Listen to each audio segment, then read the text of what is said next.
혼자서 둘이나 키우는 게 힘들긴 해도 지금이 더 살만하답니다. 주변 사람들도 이혼하고 얼굴 폈다면서 다시 시집가도 되겠다는 말을 해준답니다.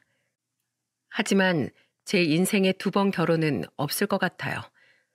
일반적인 성격 차이로 했던 평범한 이혼이라면 저도 재혼에 대해 진지하게 생각해 봤을지도 모릅니다. 이쯤 되면 아이 둘을 데리고 이혼까지 불사한 이유가 궁금하시겠네요. 저도 처음엔 혼자서 아이들을 어떻게 키워야 할지 막막하긴 했어요.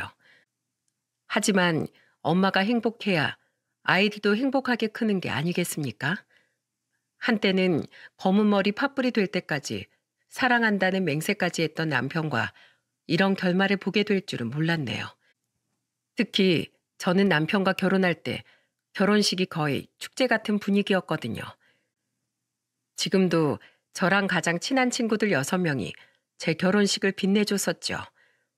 누구보다 즐거운 분위기 속에 결혼식을 올린 저는 정말 행복하게 살 거라고 생각했습니다. 저보다 연상이었던 남편과 저는 주변에서도 잘 어울린다는 말도 자주 들었어요. 그때 친구들이 제 결혼식을 축하해주면서 각종 이벤트도 많이 준비해줬었습니다. 한 친구는 직접 개사까지 해서 축가를 불러주기도 했답니다.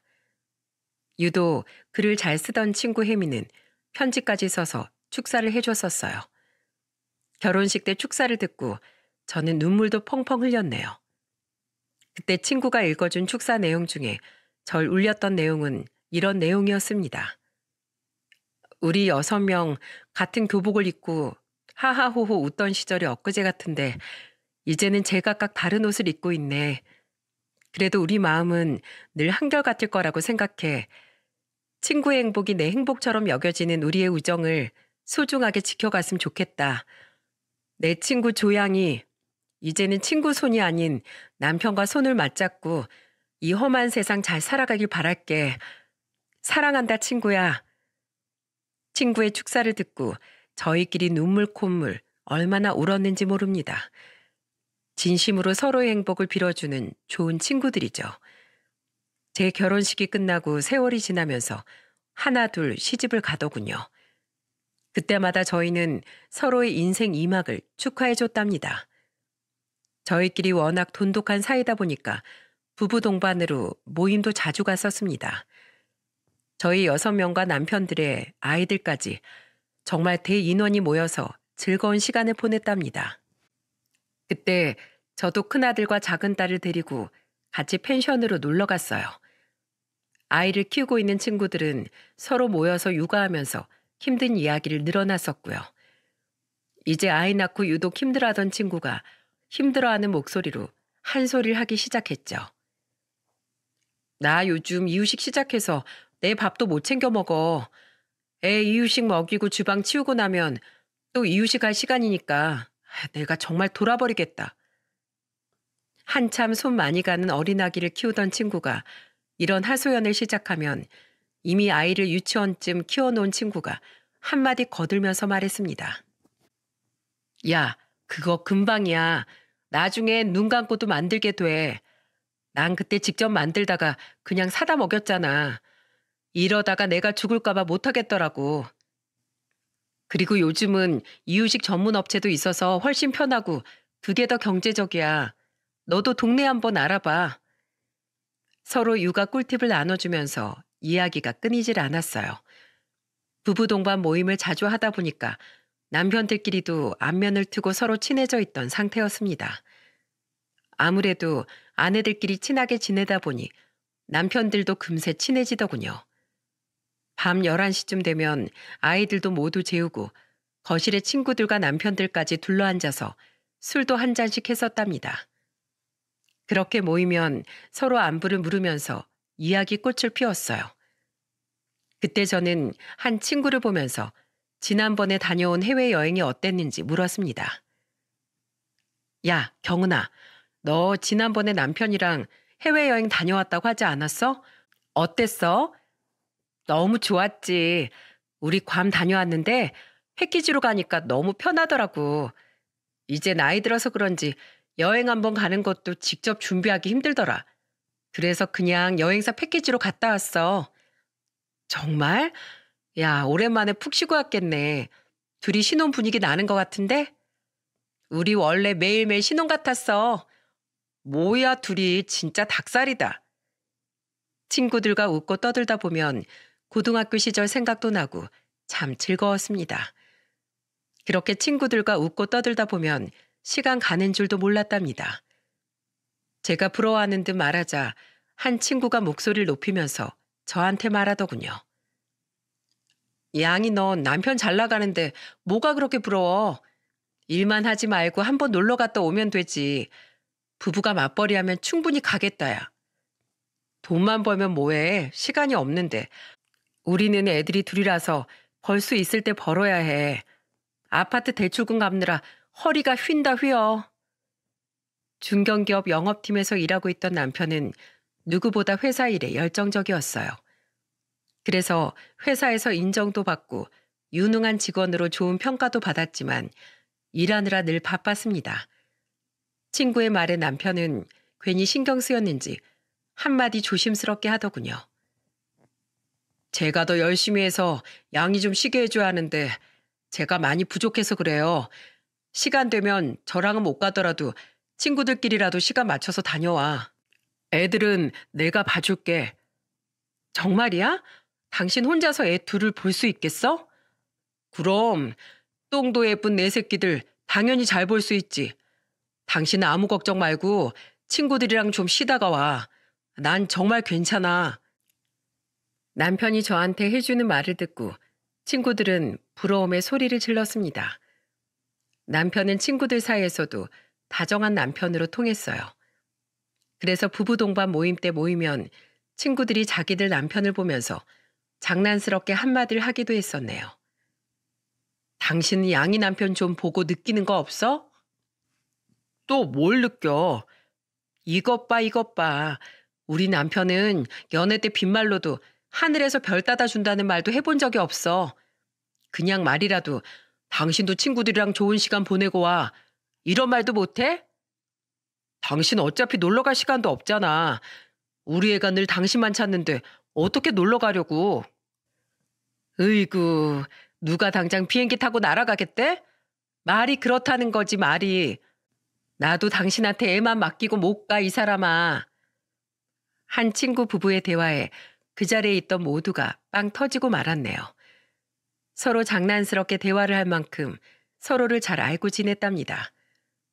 그래서 다 같이 모여서 좋은 추억을 많이 만들었어요. 그때도 제 남편은 오랜만에 친구들을 보고 신난절 챙겨주면서 다정하게 말했어요. 당신 오랜만에 친구들 만나서 신나 보이네. 애들은 내가 챙길 테니까 친구들이랑 편히 놀아. 고마워. 내가 애들 챙기랴 회사 다니랴 친구들 얼굴 보기도 힘든데 당신 덕분에 이럴 때라도 놀아보네. 고마워. 집에서도 밖에서도 한결같이 다정했던 남편을 보면서 저는 참 결혼 잘했다는 생각을 했어요. 특히 밖에 나가면 남편은 더 저를 배려해주던 다정한 남편이었답니다. 그래서 그런지 친구들은 제 남편을 보면서 어쩜 저렇게 세심하고 다정하냐는 부러운 소리를 자주 했어요. 그럴 때마다 저는 남편 덕분에 어깨가 으쓱해졌습니다.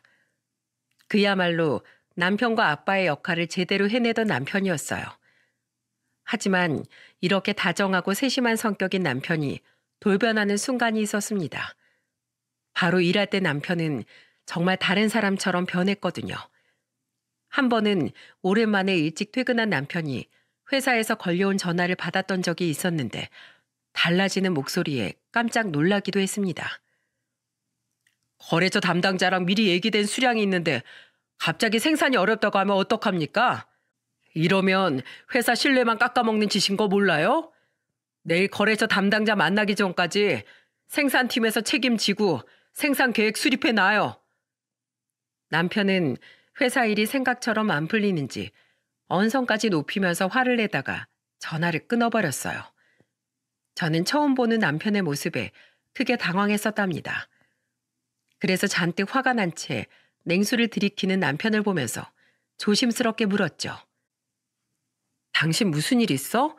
방금 전화 잠깐 들어보니까 뭐가 안 되는 것 같은데 괜찮은 거야? 내가 새로 계약해온 거래처가 있는데 갑자기 생산팀에서 신규 거래처 납기를 못 맞추겠다고 하잖아. 미리 내가 확인까지 다 하고서 계약한 거래처인데 이런 식으로 말을 바꾸면 영업팀은 어떻게 일하라는 거야? 그래서 당신이 그렇게 화낸 거야? 어떡해? 내가 괜히 회사 일로 집에서 언성 높였네. 미안해. 집에선 일로 화내기 싫었는데. 급한 일인데 어쩔 수 없지. 너무 신경 쓰지 마. 잘 풀릴 거야. 남편은 잔뜩 찡그렸던 얼굴을 풀고는 아이들을 살폈습니다. 저도 처음 보는 남편의 모습에 놀랐는데 아이들도 놀라긴 마찬가지였습니다. 큰아들이 그때 유치원생이라 눈치가 빤한 나이였거든요. 그때 큰아들을 보니까 멀찌감치 서서 남편 눈치를 보고 있었어요. 남편은 그 모습을 보자마자 거실로 가서 큰아들을 품에 안고 말했습니다. 준수야, 놀랐어? 아빠가 갑자기 소리쳐서 미안해. 밖에서 전화 받는다는 게 깜빡했네. 아빠 회사에서 선생님한테 화내요? 그러면 안 된다고 했어요. 어? 아빠 회사에 선생님이 어딨어? 회사에는 선생님 없어. 아빠가 같이 일하는 친구랑 얘기하다가 큰 소리 친 거야. 내일 그럼 회사 가서 친구랑 화해할 거예요? 그럼 친구랑 싸우는 거 아니라고 아빠가 말했었지? 아빠 내일 회사 가서 친구한테 화내서 미안하다고 할 테니까 준수도 유치원에서 친구랑 싸우면 안 된다. 알았지? 싸우더라도 바로 사과하고 푸는 거야. 알겠어요. 아빠도 친구랑 사이좋게 지내요. 약속? 그래. 자, 아빠가 준수랑 약속했으니까 꼭 지킬게. 남편은 아들을 달래주면서 상황을 잘 설명해 줬습니다. 이렇게만 봐도 아이들한테 정말 자상한 아빠처럼 느껴지시죠? 2마리 토끼 잡다가 다 놓친다는 말이 있는데 제 남편은 일도 가정도 다 잡은 100점짜리 남편이었습니다. 적어도 그때까지만 해도 저는 남편이 진국이라고 생각했어요. 하지만 시간이 흐르면서 제 남편도 별 수 없이 변하더군요. 그럴 수밖에 없던 게 남편은 일 욕심이 누구보다 강했어요. 그러다 보니까 영업팀 내에서 실적도 가장 좋았고 연말에 성과급도 동기 중에서 가장 많이 받을 정도였습니다. 이렇게 말하면 일 잘하고 돈 잘 벌어다 주는 남편이 뭐가 문제냐고 복에 겨운 소리하는 것처럼 들리시겠죠? 하지만 남편이 바쁘다는 건 집안일에 소홀해진다는 거였습니다. 그동안 남편이 강박처럼 양쪽을 다 챙겨왔던 것도 있지만 큰아들이 초등학생이 되고 점점 커갈수록 남편은 회사 일에 더 집중을 하더군요. 아무래도 영업팀에서 과장으로 있던 남편은 실적을 올리려고 혈안이 되어 있었거든요. 일 욕심이 있어서 일하겠다는 남편이 싫었던 적은 없었어요. 하지만 영업팀 특성상 거래처 접대라도 가면 술에 취한 채 들어오는 남편이 싫었어요. 그때도 밤 12시가 넘어 새벽에 들어온 남편은 애들이 자는데도 우당탕거리면서 들어오는 겁니다. 그러더니 새벽에 들어와 놓고 큰 소리를 치면서 말하더군요. 여보, 애들아, 아빠 왔어. 다들 나와봐. 새벽에 애들 다 자는 시간에 만취한 것도 모자라 자고 있던 식구들 깨우는 남편, 어떨 것 같으신가요? 전 그때 남편의 고성방가에 깜짝 놀라 제일 먼저 거실로 달려나왔어요. 거실로 나와보니까 남편은 한 손에 검은 봉투를 든 채 비틀거리면서 신발을 벗고 들어오고 있더군요. 저는 그런 남편을 보면서 다그치듯 말했어요. 여보, 지금 시간이 몇 시인데 소리를 질러. 애들 다 자고 있잖아. 뭐? 아빠가 왔는데 애들이 나와서 인사를 해야지. 지금 자고 있어? 왜 그래 또. 화장실 가서 씻고 얼른 자. 빨리. 이건 놔. 애들 어딨어? 아빠가 왔으면 인사를 해야지. 내가 지들 가르치려고 뼈가 빠져라 이라는데 어딜 못 들은 척하고 잠을 자? 남편은 갑자기 황당한 소리를 하더니 큰아들의 방으로 향했어요. 저는 애들이 잠에서 깰까봐 술 취한 남편을 뜯어 말리려고 애를 썼지만 만취한 성인 남자를 저 혼자 감당할 수 있었겠습니까? 결국 남편은 아들 방문을 벌컥 열고 소리치면서 말했어요. 윤준수, 일어나. 아빠가 왔으면 일어나서 인사부터 해야지. 어디서 잠을 자고 있어? 당신 진짜 왜 그래? 왜 애들한테 술주정이야? 당신 집에서 애들 오냐오냐 키우니까 아빠가 와도 인사할 줄도 모르잖아. 와, 그때 정말 제가 얼마나 진땀 뺐는 줄 아십니까? 남편이 고래고래 소리 지르니까 결국 잠에 들었던 아들이 눈을 비비면서 일어나더군요. 그러자 남편은 잠에서 깬 아들을 보면서 다그치듯 말했습니다. 너 아빠가 그렇게 가르쳤어? 아빠가 아직 집에 안 왔는데 누가 자? 엄마가 잘 시간이라고 해서 잤어요. 아빠 죄송해요. 넌 사내 놈이 엄마 말이면 다 듣는 거야? 넌 입도 없어? 빨리 아빠한테 인사해. 아빠, 안녕히 다녀오셨어요? 아주 한 번만 더 그래봐. 버르장머리를 뜯어 고쳐놓을 거야. 알겠어? 너 앞으로 아빠 집에 오면 자. 술에 취해서 괜한 억지를 부리는 남편을 보고 정말 기가 막혔습니다. 저는 너무 어이가 없어서 남편 등을 때리면서 말했어요. 당신 미쳤어? 지금 시간이 몇 시인데 자는 애를 깨워서 엉뚱한 소리 하는 거야. 당장 나와. 가서 씻고 당신이야말로 잠이나 자. 당신이 이러니까 애들이 아빠 얘기를 우습게 알잖아. 난 생활비도 꼬박꼬박 주는데 왜 집에서 이런 대접을 받아야 하는데? 누가 당신을 무시했다고 그래. 당신이야말로 이러는 거 행패 부리는 거야. 왜 새벽에 들어와서 자는 가족들한테 분풀이야. 저는 잔뜩 겁을 먹고 소리도 없이 눈물만 뚝뚝 흘리는 아들을 보자 눈이 돌았어요. 그래서 술주정을 하면서 당당하게 서 있는 남편을 안간힘을 써서 거실로 끌어냈습니다. 그리고 남편을 보고 단호하게 말했어요. 당신 미쳤어? 돈은 당신만 벌어? 나도 벌어오잖아. 뭐가 그렇게 억울한데. 지금 시간을 봐. 이 시간에 들어오는 당신은 뭘 잘했다고 큰 소리냐고. 술 깰 때까지 복도 있고 싶어? 난 서운해서 그랬지. 일하는 것도 힘든데 이런 내 힘듦을 아무도 몰라주니까 억울해서 그랬다고. 회식도 일의 연장인데 내가 얼마나 힘들었겠어. 억울해? 나도 억울한 거 말해볼까? 난 회사 끝나고 집에 오면 청소하고 빨래하고 애들 씻기고 먹이고 입히느라 엉덩이가 땅에 붙어있을 시간이 없어. 그렇게 억울하면 회식 내가 갈 테니까 당신이 집안일에 애들 보는 것까지 다 해봐. 누가 일을 바꾸자고 했어. 말이 그렇다는 거지. 내가 요새 일이 힘들어서 그랬어. 당신 고생하는 거 다 알지. 당신 식구들 먹여 살리려고 고생하는 거 아는데 당신만 힘들게 버티는 거 아니야. 알긴 해? 요즘에 당신 입으론 나 고생하는 거 안다면서 행동하는 건 전혀 안 그래 보여. 미안해. 내가 고가 평가 시즌이라서 예민해서 그랬어. 이제 술이 좀 깨? 얼른 화장실 가서 씻고 준수한테 가서 달래줘. 애 놀래서 토끼 눈 뜨고 앉아있더라. 정말? 어떡해? 아휴, 어떡하냐. 일단 빨리 씻고 가서 애 좀 달래줘. 당신 지금 술 냄새, 담배 냄새 엄청나. 제가 남편 등과 팔을 찰싹찰싹 때리면서 말하니까 정신이 좀 돌아오는 듯 했습니다.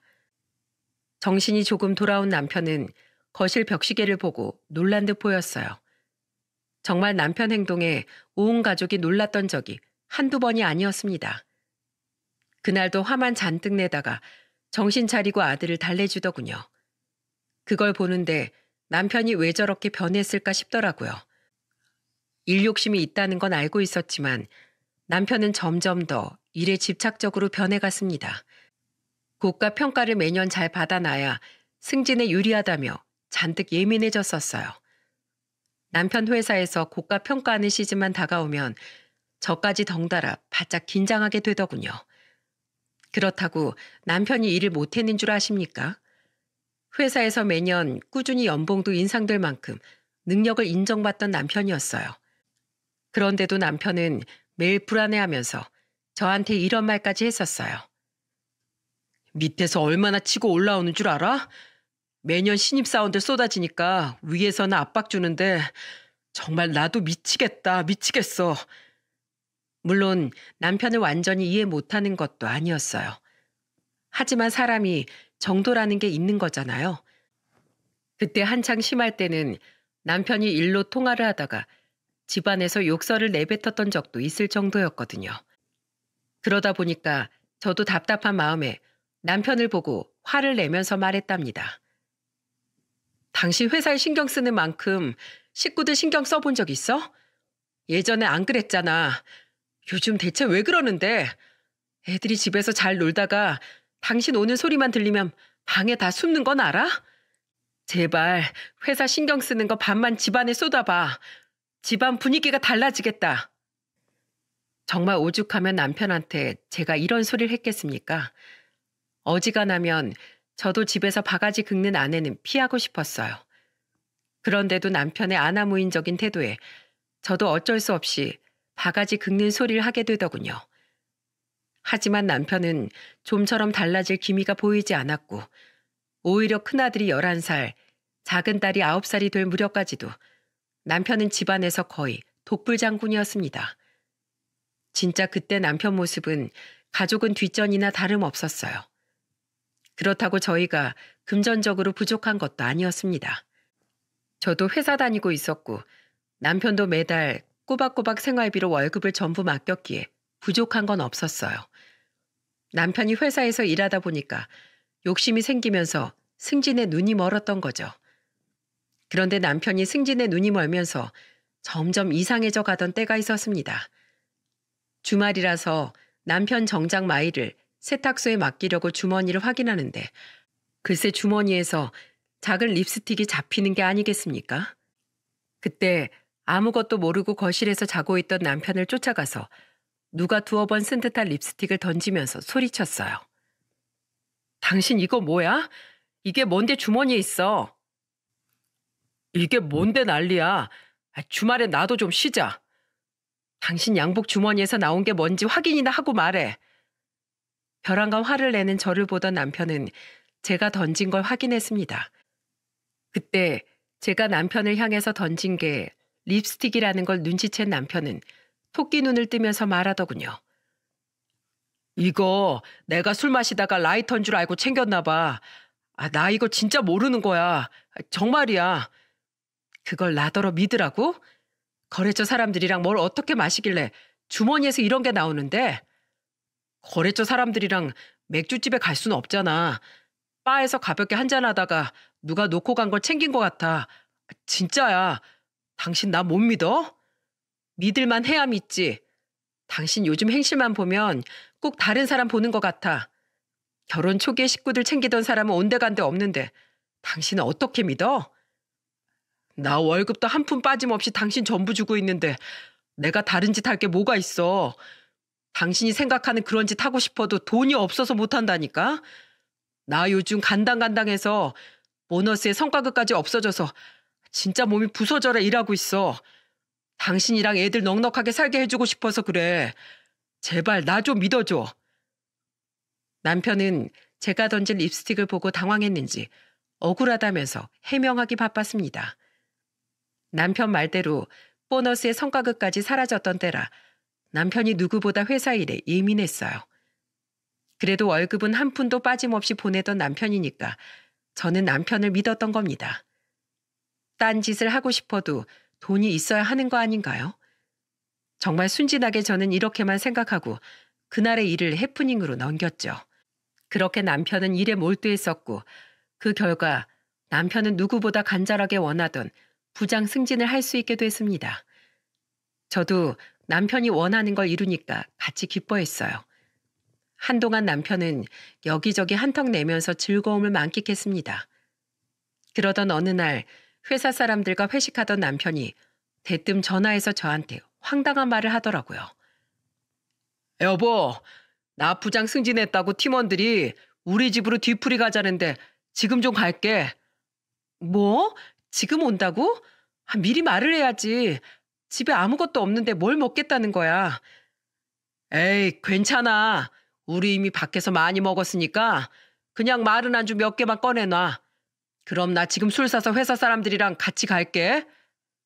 집에 아무것도 없는데 대뜸 회사 사람들 우르르 끌고 집에 온다는 남편의 전화에 저는 발등에 불이 떨어진 기분이었습니다. 주부들이라면 제가 얼마나 당황스러웠을지 공감하시죠?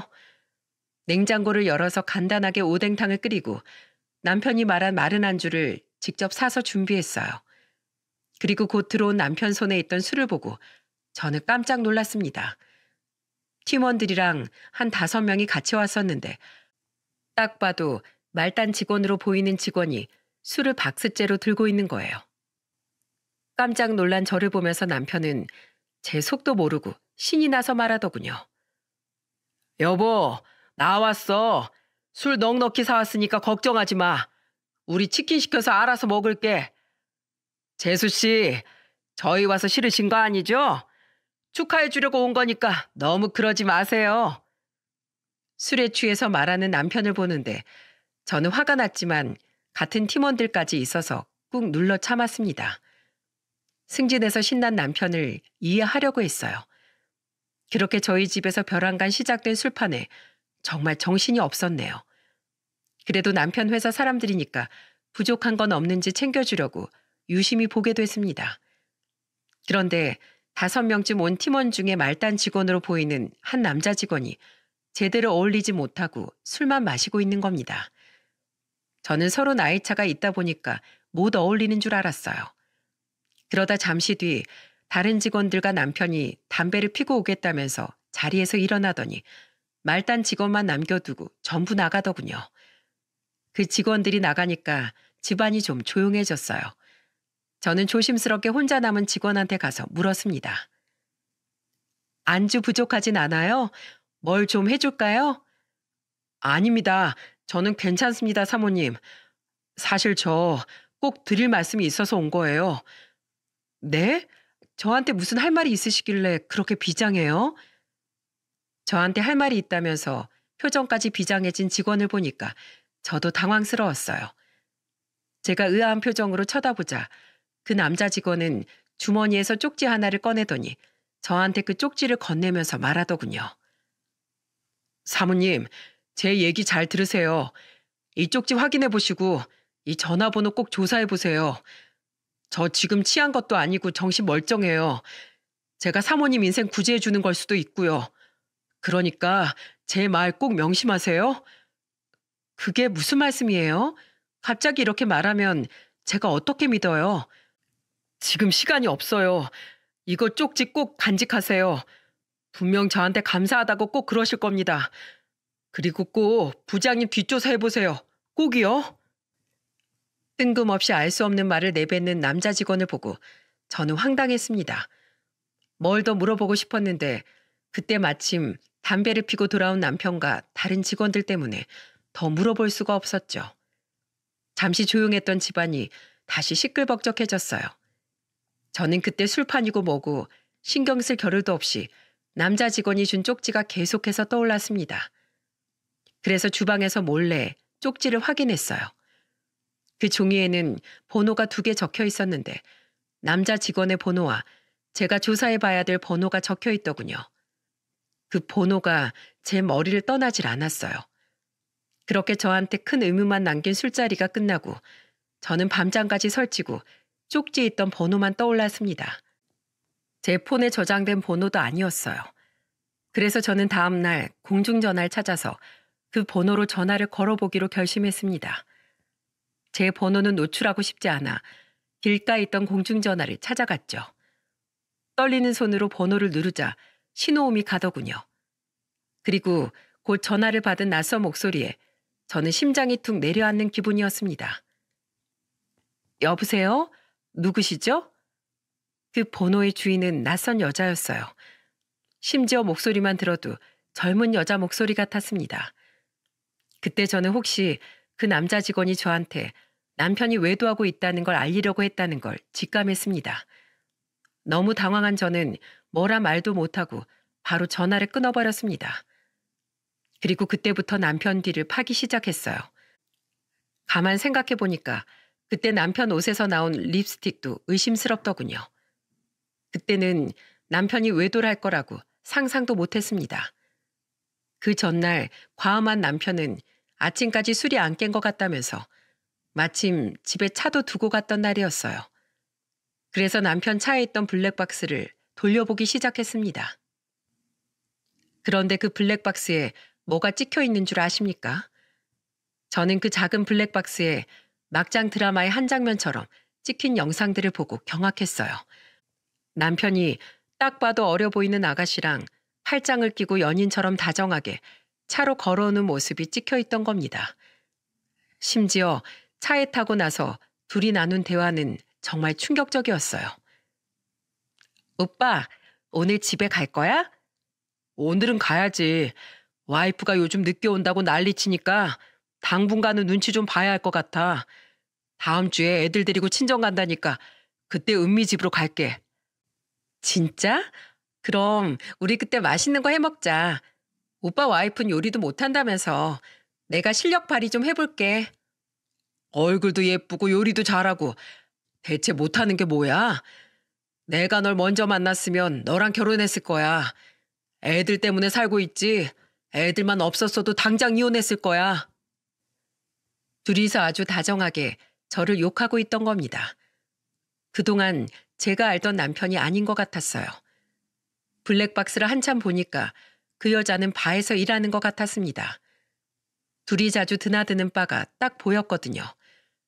그리고 그날 저녁 저는 엄청난 사실을 숨긴 채 남편이 핸드폰 패턴을 푸는 걸 유심히 지켜봤습니다. 남편이 패턴 누른 걸 유심히 지켜보고 남편 잘 때 패턴을 풀어서 보려던 작전이었죠. 그런데 의외로 패턴은 간단하더군요. 이 바보 같은 유형은 패턴이 그냥 기획자였습니다. 짐은 불편하다고 패턴으로 하더니 참 단순한 사람이었어요.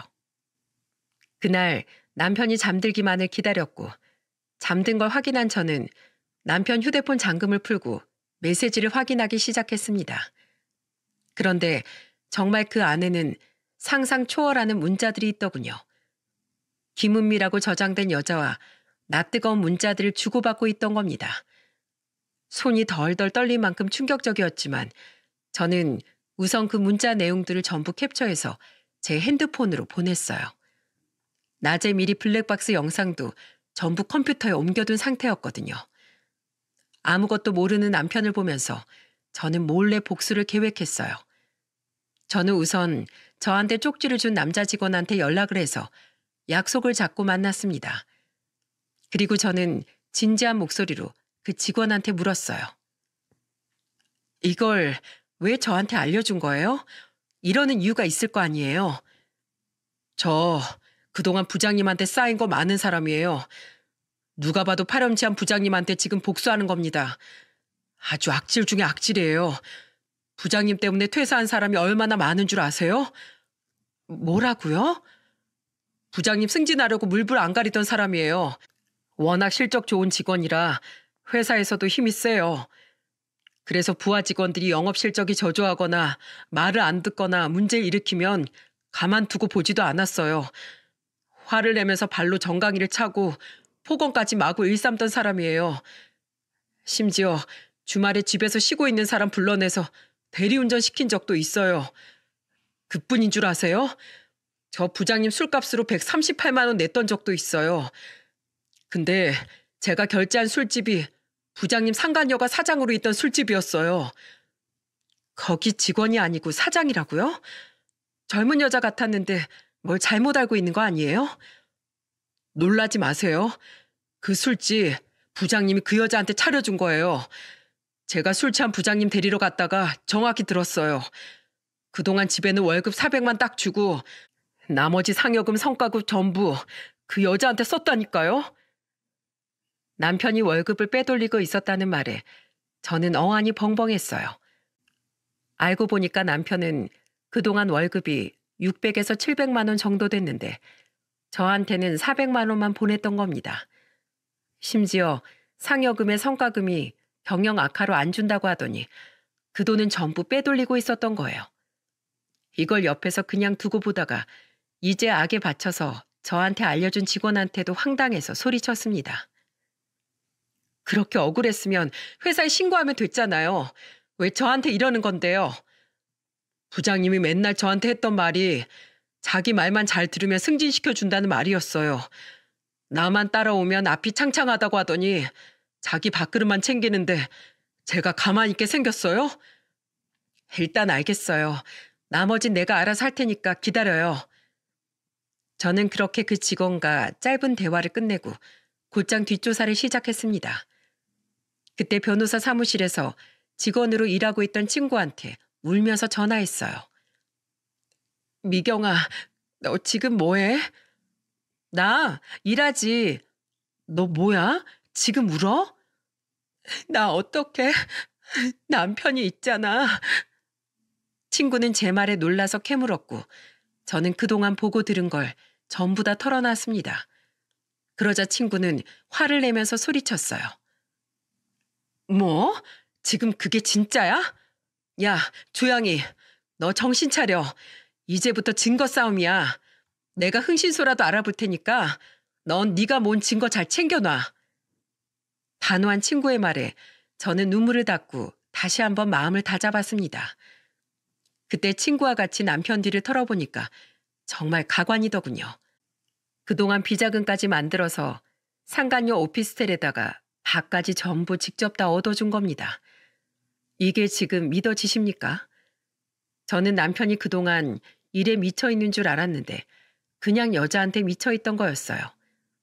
심지어 서로 만난 기간도 1년이 넘었더군요. 그동안 아무것도 모르는 저를 보고 얼마나 재미를 봤을지 배신감이 느껴졌습니다. 그때 친한 친구들이 전부 남편 놈의 외도를 알게 됐고 다 같이 복수를 하자면서 뭉치게 됐어요. 그리고 친구들과 친구들의 남편까지 합세해서 상간녀가 있던 바로 향했습니다. 자리를 잡고 저는 상간녀를 보면서 술부터 주문했죠.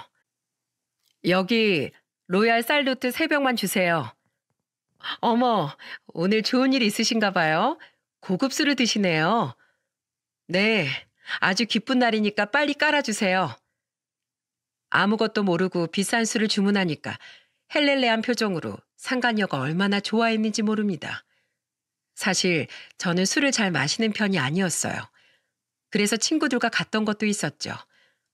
고급진 술이 나오고 친구들과 남편들까지 한 잔씩 마시기도 하고 몰래 얼음통에 버리기도 했답니다. 그리고 저는 계속해서 술을 시켰어요. 그런데 갑자기 걱정 가득한 목소리로 상간녀가 저한테 와서 이런 말을 하더군요. 손님, 지금 로얄 살루트가 다 나갔어요. 그리고 지금까지 마신 것도 비용이 좀 많이 나올 텐데 괜찮으시겠어요? 저희 돈 많아요. 걱정하지 마세요. 돈 같은 거 걱정하지 말고 로얄 살루트 다음으로 비싼 술 가져와 봐요. 네, 그래요. 알겠습니다. 상간녀가 걱정한 이유는 그날 저희가 다 같이 시켰던 술값이 한 1,500만 원치 됐거든요. 여러분들, 저는 참고로 술 못한다고 말하지 않았습니까? 그날 친구들과 남편들까지 제 복수 도와준다고 비싼 술을 조금씩 마시는 척하고 얼음통에 다 버려버리고 있었어요. 술을 마시는 것보다 복수하겠다는 일념에 불타오르고 있었습니다.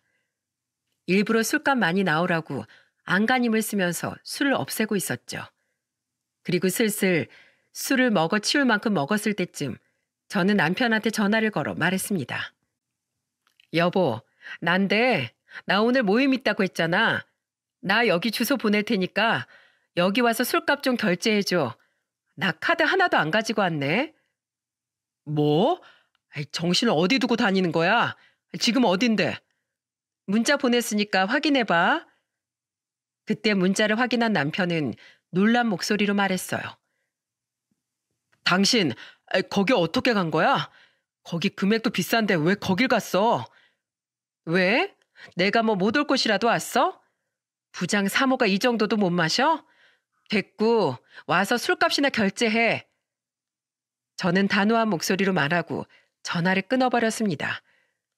놀란 남편의 목소리를 들으니까 당황한 것 같았습니다. 그리고 곧 도착한 남편과 상간녀, 그리고 저까지 3자 대면이 이루어지는 순간이었어요. 잔뜩 긴장한 표정으로 남편이 상간녀한테 계산서를 받아들었습니다. 그리고 금액을 확인한 남편은 놀란 목소리로 절 보고 말했어요. 뭘 마셨길래 1,500만 원이 나온 거야? 당신 미쳤어? 당신은 술도 못 마시잖아. 어, 맞아. 나 술 못 마셔서 다 버렸어. 뭐? 버렸다고? 그래, 버렸다고 이 양아치 새끼야. 지금 당신 나한테 뭐라고 한 거야? 양아치? 뭘 그렇게 벌벌 떨어? 여기 어차피 네가 전현한테 차려준 가게잖아. 내가 모르고 왔을 것 같아? 당신, 그게 무슨 소리야?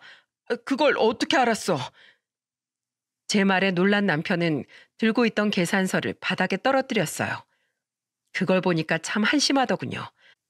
그때 그 모습을 지켜보던 친구들이 나서면서 말했습니다. 석준 씨, 오랜만이에요? 아이고, 저 어린 년하고 바람난 거예요? 내 친구가 부장 달게 해주려고 그동안 현모양처처럼 내조한 공도 모르고 이런 뒤통수를 치신 거예요? 전현이랑? 오늘 저희가 제대로 내 친구 복수하려고 모였는데 이거 몸 좀 풀어야겠네. 그게 아니라 잠깐만요. 뭘 잠깐이야. 얘들아, 시작하자. 친구들은 소리를 지르면서 구석에 하얗게 질린 얼굴로 숨어있던 상간녀의 머리채를 잡고 끌고 다니기 시작했어요. 그리고 다른 친구들은 가게 테이블을 뒤엎고 완전 쑥대밭을 만들기 시작한 겁니다. 제대로 참교육을 시작한 친구들은 미리 봐둔 CCTV가 없던 주방 쪽으로 가서 상간녀의 머리채를 잡고 흔들었습니다. 이거 놓으세요. 아! 네가 내 친구 눈에서 피눈물 나게 만들어? 가정 있는 남자를 건들 거면 이 정도 각오는 했어야지. 그렇게 5분 정도 주방에서 응징을 당하던 상간녀는 머리가 아주 산발이 된 채 홀로 나왔습니다. 꼬라지를 보아하니 립스틱은 다 번져 있었고 얼마나 울었는지 눈은 벌써 퉁퉁 부어 있더라고요. 겁에 질린 상간녀는 절 보자마자 무릎을 꿇고 애원했습니다. 잘못했어요. 잘못했습니다. 헤어질게요. 한 번만 봐주세요. 너도 참 비위가 좋다. 남의 남자 데리고 그러고 싶었냐? 네 부모가 그렇게 가르쳤니? 저는 화난 목소리로 상간녀한테 소리쳤습니다. 그리고 그 옆에서 벌벌 떠는 남편을 보고 협박하듯 소리쳤어요. 당신 봤지? 저게 유부남 꼬신 대가야. 당신도 이제 느껴봐야지. 여보, 꼭 이렇게까지 해야겠어? 애들도 있는데 우리끼리 풀자. 난 우리 애들을 생각해서라도 이렇게 해야 되겠어. 너 같은 건 아빠로 두고 싶지도 않아. 그리고 네 복수는 내일 회사 가보면 알 거야. 내가 얼마나 많은 걸 준비했나. 내일 가서 두 눈으로 꼭 봐. 여보, 제발. 나 힘들게 승진한 거 잘 알잖아. 웃기고 있네. 여자한테 미쳐 있었으면서 무슨. 이 더러운 손 치워. 개뜸 제 팔을 잡는 남편을 저는 냅다 밀어버렸습니다. 그리고 저는 친구들과 하이파이브를 하면서 술집을 나와버렸죠. 저는 다음날 회사로 가서 남편의 비리가 담긴 자료를 전부 보여줬어요. 남편의 불륜과 그동안 회사 부하 직원들을 괴롭혀 오던 걸 회사에 전부 고발한 겁니다. 남자 직원의 도움으로 회사에서 저질렀던 남편의 만행까지 전부 회사에 넘길 수 있었어요. 그랬더니 정말로 아무리 실적이 좋아도 요즘 같은 시대에 그냥 넘어갈 수 있었겠습니까? 증거가 너무 구체적이라서 회사에서 남편을 조사하기 시작한 겁니다. 심지어 퇴직한 그 직원들까지 일일이 다 전화해 남편의 비리와 갑질을 다 조사하고 있었어요. 그렇게 한참을 조사하던 회사 측에서는 모든 게 다 사실로 증명되면서 결국 남편을 해고하더군요. 결국 해고 통보를 받은 남편은 저를 원망하면서 말했습니다. 여보, 내가 그동안 부장 달려고 얼마나 노력했는지 알면서 이렇게까지 해야겠어? 이제 우리 뭐 먹고 살 거야? 우리? 우리 같은 소리 하고 있네. 누가 우리야? 이제 너랑 난 남남이야. 네가 바람핀 그 순간부터 남남이었어. 그러니까 평소에 좀 잘 살지. 오죽했으면 부하 직원이 제발 복수 좀 해달라고 나한테 부탁했겠냐? 내가 알아보니까 그동안 야금야금 집안 재산 빼돌려서 상간녀랑 잘 붙어 먹었더라. 난 법적으로 다 시시비비 가릴 거니까 딱 기다려. 너 아직 안 끝났어. 내가 아주 오장육부까지 다 털어줄 거야.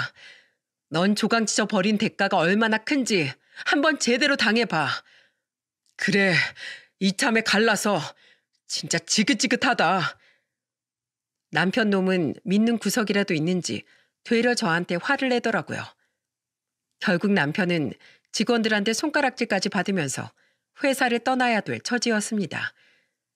회사에 짐을 싸러 간 날 그 남자 직원이 남편한테 어떻게 했는 줄 아십니까?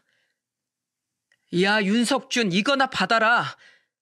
하면서 정수기에 물을 받아 남편 얼굴에 시원하게 뿌려버렸대요. 저도 몰랐는데 남자 직원이 전화해서 말해줬어요. 그랬더니 남편 놈이 끝까지 뻔뻔하게 소리치면서 말했다고 하더군요. 너 지금 부장한테 무슨 뭔 짓거리야? 부장 주호하고 계시네. 회사에서 잘린 주제. 앞으로 인생 똑바로 살아. 알았어? 그동안 내가 너한테 지불했던 뭐 술값 노동비 다 청구할 거니까 돈이나 준비해둬라. 그러면서 저한테 자기가 인생 살면서 이렇게 시원한 적이 없었다고 말했어요. 오히려 저한테 고맙다고 말하려고 전화했다고 하더군요. 그 후 저도 남편 놈한테 위자료와 재산 분할 그리고 양육권까지 전부 소송을 통해서 되찾았답니다. 그리고 상간녀한테도 위자료 소송을 걸어 제대로 복수했죠. 그리고 지금은 어떻게 됐는 줄 아십니까? 남편 놈 백수되니까 그 상간녀도 결국 남편을 버리더군요. 그런 여자들 뻔한 거 아닌가요? 돈 있을 때야 그런 여자들이 붙어있지 빈털털이 된 남편에게 붙어있을 리가 없었어요. 그랬더니 지 버림받았다고 저한테 울면서 전화까지 했답니다. 여보, 나 그 여자한테 당했어. 오피스텔 가게까지 전부 처분해서 튀었다고. 그래서 나보고 뭐 어쩌라고?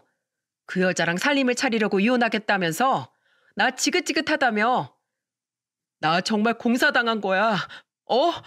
나 모르겠어? 그 여자가 나 잘리니까 개차반 버리듯이 버리더라니까? 네 수준이 딱 그 정도야. 알겠냐? 나한테 이럴 시간에 그 여자 뒷공문이 잡으러 가던지 해. 나 한 번만 봐줘. 제발. 나 앞으로는 정신 차리고 살게. 지나가는 개가 웃겠다. 가서 네 돈 들고 튄 여자나 잡으세요. 한 번만 더 전화하면 가만 안 있을 거야. 이혼 소송까지 끝나고 전 남편이 된 주제에 상간녀한테 뒤통수 맞았다고 울면서 전화했더라고요.